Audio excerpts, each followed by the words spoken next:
Hi అండి. అందరికీ నమస్కారం. 'పల్లవి కథల ప్రపంచం' ఛానల్‌కి స్వాగతం.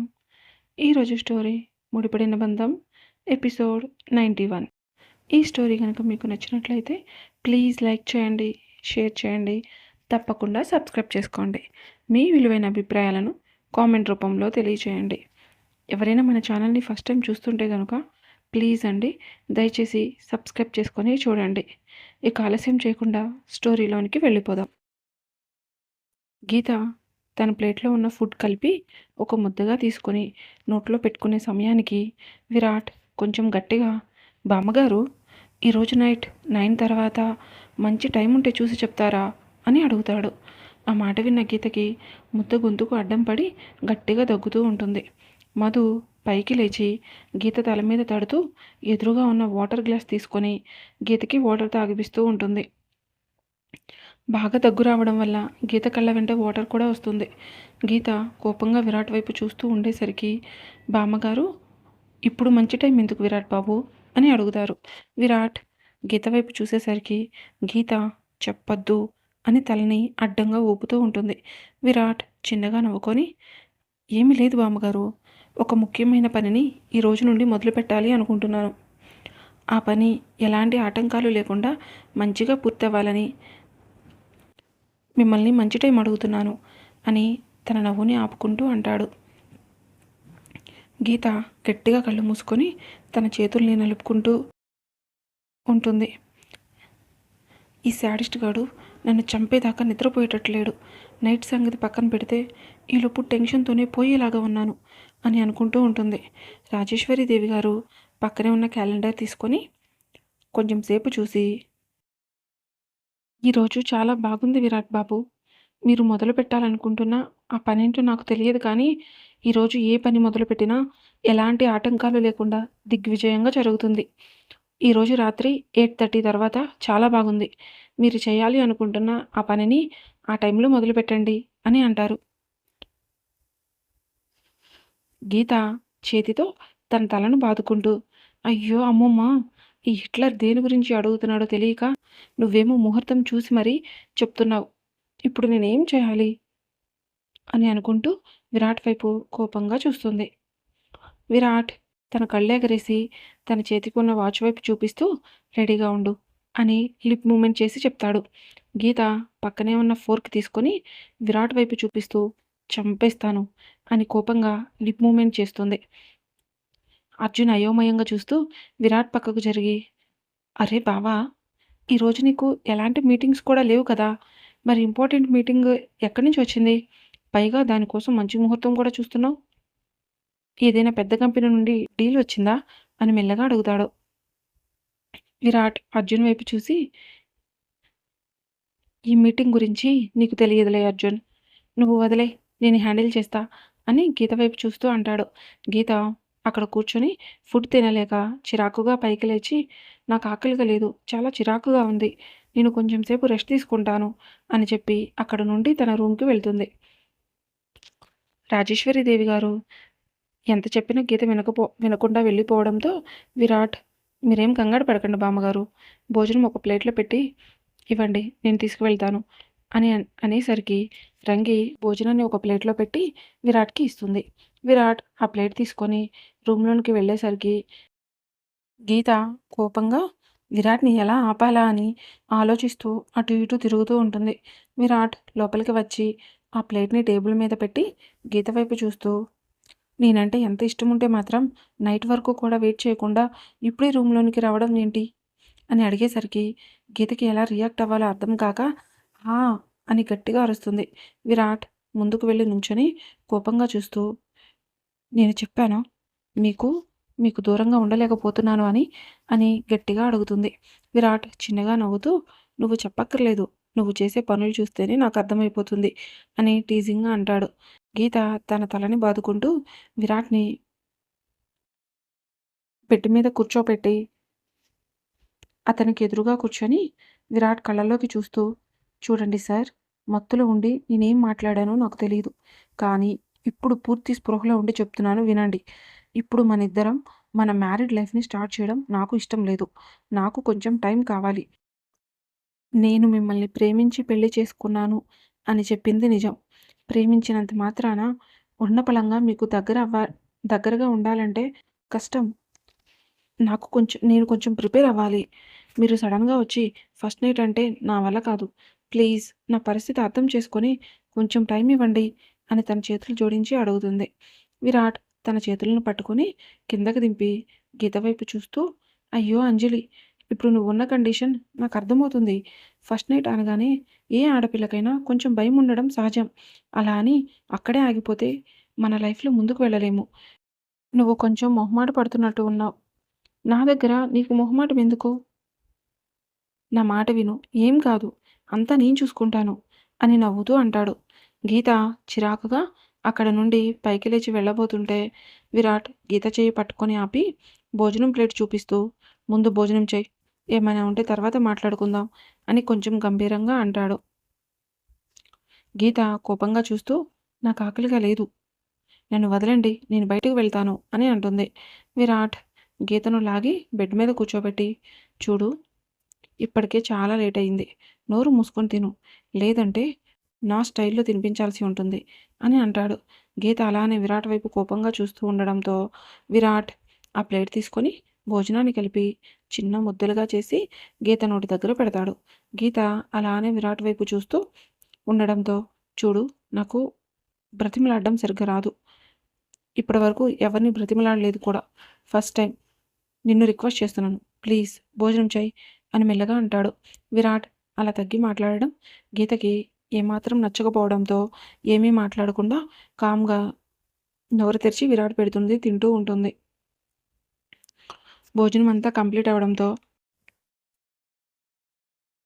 విరాట్ ఆ ప్లేట్ని పక్కన పెట్టి హ్యాండ్ వాష్ చేసుకొని గీత ఎదురుగా వచ్చి నుంచొని అంజలి, మనం హనీమూన్కి ఎక్కడికి వెళ్దాం అని అడుగుతాడు. గీత ఏడుపు ముఖంతో నేను అసలు ఇక్కడ ఉండను అని కోపంగా అక్కడి నుండి మధు వాళ్ళ రూమ్కి వెళ్తుంది. విరాట్ గీత వెళ్తున్న వైపు చూస్తూ గట్టిగా నవ్వుతూ, అయ్యో అంజలి, నిన్నేదో డైవర్ట్ చేద్దామని నేను ఇలా మాట్లాడుతుంటే నువ్వేమో నిజమే అనుకుని భయంతో వణికిపోతున్నావు. ఇప్పుడే ఇలా ఉన్నావంటే నిజంగా మన ఇద్దరికి ఫస్ట్ నైట్ ఏర్పాటు చేస్తే ఏమైపోతావో అని అనుకుంటూ తన ల్యాప్టాప్ తీసుకొని వర్క్ చేస్తూ ఉంటాడు.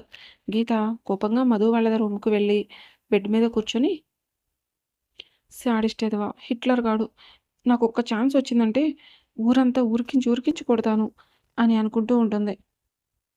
సంధ్య ముందుకు వచ్చి ఎవరిని అలా తిడుతున్నావు అని అడుగుతుంది. గీత కోపంగా సంధ్య వైపు చూస్తూ ఇంకెవరిని తిడతాను, ఉన్నాడుగా ఆ హిట్లర్, నేను ఎక్కడ ప్రశాంతంగా ఉండిపోతాను అని వచ్చి నా రూమ్లోనే ఉన్నాడు అని కచ్చగా అంటుంది. సంధ్య చిన్నగా నవ్వుతూ ఏం చేశారేంటి, మరీ అంతలా ఉడికిపోతున్నావు అని నవ్వుతూ అడుగుతుంది. గీత తన కళ్ళు పెద్దవి చేసి చూస్తూ పక్కనే ఉన్న పిల్లో తీసుకొని సంధ్య మీదకి విసిరేస్తూ అక్కడ హిట్లర్ టార్చర్ తట్టుకోలేక ఇక్కడికి వస్తే నువ్వేంటే ఇష్టం వచ్చినట్లు వాగుతున్నావు, నోరెత్తావంటే చంపేస్తాను అని కోపంగా అంటుంది. మధు గీతని పట్టుకొని అబ్బా ఆగవే బాబు, రాను రాను మరీ చిన్నపిల్లలాగా తయారవుతున్నావు. నీకు పెళ్ళైనా ఇంకా చిన్నపిల్లల లక్షణాలు పోలేదు.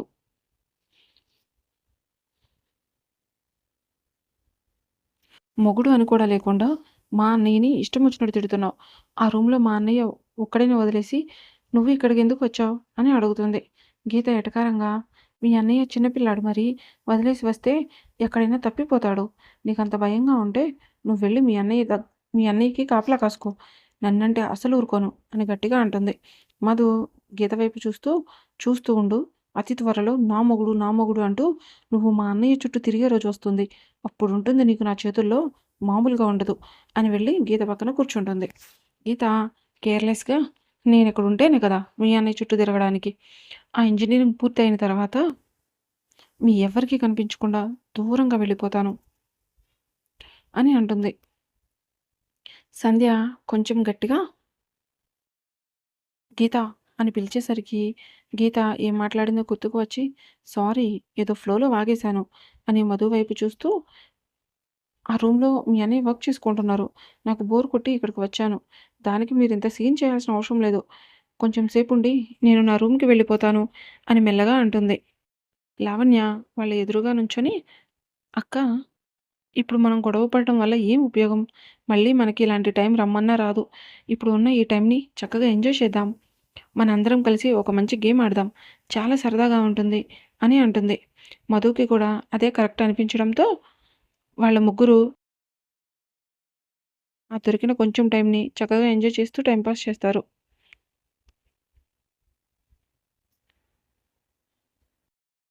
నర్స్ డస్ట్ తీసుకొచ్చి ఇవ్వడంతో దేవ ఫ్రెష్ అయ్యి మెస్సీగా ఉన్న బియర్డ్‌ని ట్రిమ్ చేసి, హెడ్ బాత్ చేసి, ఆ నర్స్ ఇచ్చిన డ్రెస్ వేసుకొని నీట్‌గా రెడీ అయ్యి బయటికి వస్తాడు. నర్స్ ఆశ్చర్యంగా దేవా వైపు చూస్తూ, "మీరు ఈ డ్రెస్‌లో చాలా హ్యాండ్సమ్‌గా ఉన్నారు సార్" అని నవ్వుతూ అంటుంది. దేవ కోపంగా ఒక్క చూపు చూసేసరికి ఆ నర్స్ కామ్‌గా తల వంచుకొని నుంచొని ఉంటుంది. దేవ గంభీరంగా మాట్లాడుతూ, "మా ఇంట్లో వాళ్ళకి ఫోన్ చేశారా?" అని అడుగుతాడు. ఆ నర్స్ కొంచెం భయంగా, "చేశాను సార్. మీ బ్రదర్ ఇక్కడికి వస్తున్నారు" అని చెప్పడంతో దేవా ఆమె వైపు చూస్తూ, "నీ దగ్గర మొబైల్ ఉందా?" అని అడుగుతాడు. ఆవిడ కొంచెం అనుమానంగా చూస్తూ తన చేతిలో ఉన్న మొబైల్‌ని దేవాకి ఇస్తుంది. దేవ ఆ ఫోన్ తీసుకొని కొంచెం సేపు ఆలోచించి గీత నంబర్ గుర్తుకు రావడంతో నంబర్ టైప్ చేసి చెవి దగ్గర పెట్టుకుంటాడు. గీత విరాట్ మీద కోపంతో తన మొబైల్ కూడా తీసుకోకుండా మధు వాళ్ళ రూమ్‌కి రావడం వల్ల ఫోన్ రింగ్ అవుతుంది కానీ ఎవ్వరూ లిఫ్ట్ చేయరు.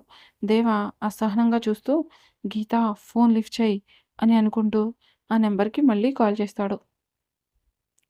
గీత ఫోన్ రింగ్ అవుతూ వినిపించడంతో విరాట్‌కి చిరాకుగా అనిపించి ఈ టైంలో ఎవరు చేస్తున్నారు అని అనుకుంటూ బెడ్ మీద పెట్టి ఉన్న గీత మొబైల్ పట్టుకొని లిఫ్ట్ చేసి లిఫ్ట్ చేసే టైంకి కాల్ కట్ అయిపోతుంది. విరాట్ ఆ నంబర్ వైపు చూస్తూ ఎవరై ఉంటారు? ఎన్ని సార్లు కాల్ చేశారు? అని అనుకుంటూ ఉంటాడు. దేవ కాల్ కట్ చేసి, ఇలా కాదు, నిన్ను డైరెక్ట్‌గా వచ్చి కలుస్తాను. నన్ను చూసి నన్ను చూసిన వెంటనే నీ మొహంలో కనిపిస్తున్న భయాన్ని నేను చూడాలి అని అనుకుంటూ ఆ మొబైల్‌ని నర్స్‌కి ఇచ్చి, నేను కొంచెం రెస్ట్ తీసుకోవాలి. నువ్వు బయటకు వెళ్ళు అని గంభీరంగా అంటాడు. ఆ నర్స్ తన మొబైల్ తీసుకొని అక్కడి నుండి బయటకు వెళ్తుంది. హాస్పిటల్‌కి దేవా వాళ్ళ తమ్ముడు వచ్చి కంగారుగా డాక్టర్ దగ్గరికి వెళ్లి, "మా అన్నయ్యకి ఎలా ఉంది?" అని అడుగుతాడు. డాక్టర్, "ఎక్కువ టెన్షన్ తీసుకోవాల్సిన అవసరం ఏమీ లేదు. శ్రీధర్, మీ అన్నయ్య చాలా హెల్తీగా ఉన్నారు. ఏం జరిగిందో తెలీదు. సడెన్‌గా కోమా నుండి బయటకు వచ్చారు. ఈ రోజుకి మా అబ్జర్వేషన్‌లో ఉంచండి. ఎలాంటి కాంప్లికేషన్స్ లేకపోతే రేపు మార్నింగ్ మీరు తీసుకువెళ్ళొచ్చు" అని అంటారు. శ్రీధర్ ఆనందంగా, "ఇప్పుడు మా అన్నయ్య ఎక్కడున్నారు?" అని అడిగేసరికి, "ఐసీయూ నుండి రూమ్‌కి షిఫ్ట్ చేశాం. బి బ్లాక్ 104లో ఉన్నారు" అని చెప్పేసరికి శ్రీధర్ అక్కడ నుండి ఒక్క పరుగున ఫస్ట్ ఫ్లోర్‌లో ఉన్న బి బ్లాక్‌కి వెళ్తాడు. శ్రీధర్ రూమ్ డోర్ ఓపెన్ చేసుకొని లోపలికి వెళ్ళేసరికి దేవా బెడ్ మీద రెస్ట్ తీసుకుంటూ కనిపిస్తాడు. శ్రీధర్ లోపలికి వెళ్ళి కొంచెం ఎమోషనల్‌గా దేవా అని పిలిచేసరికి దేవా కళ్ళు తెరిచి ఎదురుగా ఉన్న శ్రీధర్‌ని చూసి పైకి లేచి కూర్చొని, "ఎలా ఉన్నావు శ్రీ" అని అడుగుతాడు. శ్రీధర్ 2 అడుగుల్లో దేవాని చేరుకొని గట్టిగా హగ్ చేసుకొని, "నువ్వు లేకుండా నేనేమీ బాగోలేదన్నా. ఇన్ని రోజులు అలా ఎలా ఉండిపోయావు? నీకు కనీసం నేను కూడా గుర్తుకు రాలేదా? నీకేమైందో తెలియక ఇన్ని రోజులు నేనెంత బాధపడ్డానో నీకు తెలీదు. దేవా, ఇప్పుడు నాకు చాలా ఆనందంగా ఉంది. నువ్వు వచ్చేసావు.